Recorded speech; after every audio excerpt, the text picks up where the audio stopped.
munye yuko imirimo ya mbere ntabwo agaciro ni yanyu. Kagenda ndabona imvura ibaye nyinshi nigira no muri business zanjye. Ariko rero munye ko cyera Imana itaratuzahura twadiga mu materaniro nta kibazo. Senga gutana kwera ntago senga guterana kwirabura rwose pe. Yewe mana we. None se sibyo Yudi? Kuri kuravugwa. Ibyo birakwiye gusubiza pastor ngusengera kuri YouTube. None se tugeze mu iterambere muri vision. None se tuzongera gukora n'indi mirimo yo ku rusengero kubera yuko iwawe ufite indi mirimo.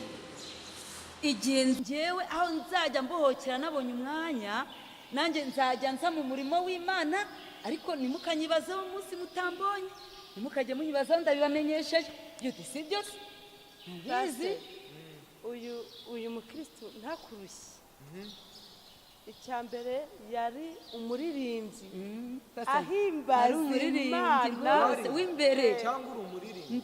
Nari umuririmbyi nzi gutera amakorasi ndi w'imbere. Pastor buno yarabiretse nta kigera ku rusengero. Tansi wowe utangiye ushima ko nari umuririmbyi umvugira ibigwi byanjye, none nari umugabo ariko utangiye kwinjira mu buzima bwanjye ngo navuye mu muhamagaro. Birakureba ndakubeshye se? Yudi birakureba se? None se ndakubeshyeye? Ntabwo mbeshyeye, ariko uvuza ibitakureba. Yudi Bamureke gutongana. wari inshuti yanjye ariko utangiye kungenda. Oya pastor, reka mubwize ukuri, utangiye kungendaho. Umva rero mugenzi wawe, Agakiza ni umuntu ku giti cye, turi kumvikana. Imirimo yawe yandikwa mu kihe gitabo? Uri umudiyakoni, uri umukristo, uri Pastor, uzi ko ngiye buriya narinzi yuko amaturo yo yandikwa mu ijuru, wenda icya 10 cyo nzi ko bacyandika, ariko buriya amaturo ngiye narinzi ko bayandika mu ijuru. usome neza muri Nehemiya ibice 13 urahasanga amagambo y'Imana asobanura neza impamvu yo gutanga icya 10 kikandikwa. Urahasanga neza yuko umugabo witwa Tobiya yari ibyo mu rusengero icya 10 n'amaturo, bigatuma abatambyi n'abarewi n'abandi bakoraga imirimo yo mu rusengero bataba bagikora uwo murimo. Inzu y'Imana ihinduka umusaka. Ariko ubundi umwana wa diyakoni muzima n'ibyo umaze mu itorero bishoka gute ko waza gusenga wambaye ikabutura n'amakuteri mu matwi?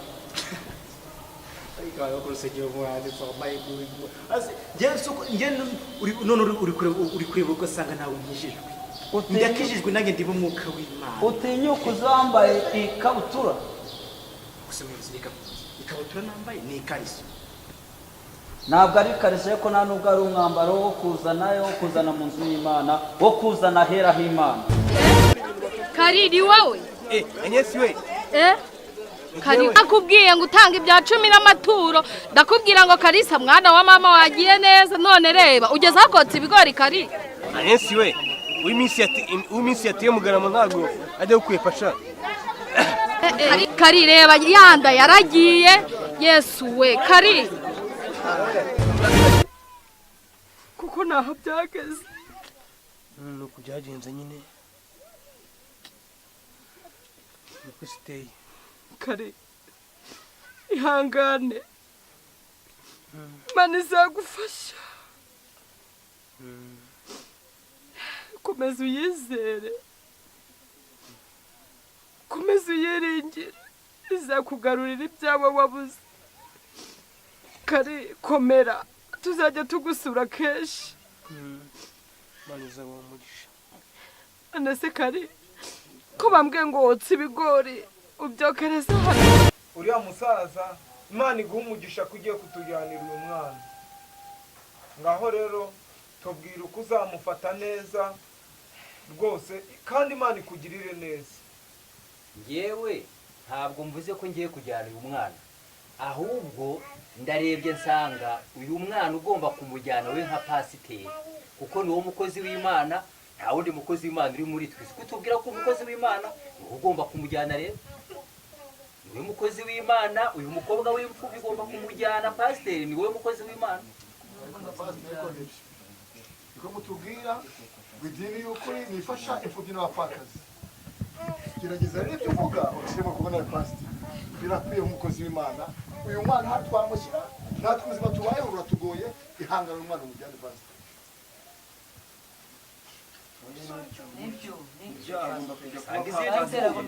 usanga izindi mfubyi zazindi ufasha no kazirera.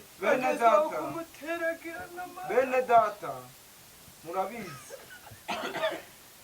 iwanjye ndera abana benshi mfite abana b'imfubyi ndera muri abo benshi n'uwo nawe ajyemo pasiteri nawe ajyemo benshi nawe ajye mu bantu imana ajye mu bantu kandi pasiteri nawe w'umutanga impamvu uri kumwanga nuko nta mitungo yasigaranye niyo mpamvu uri kumwanga.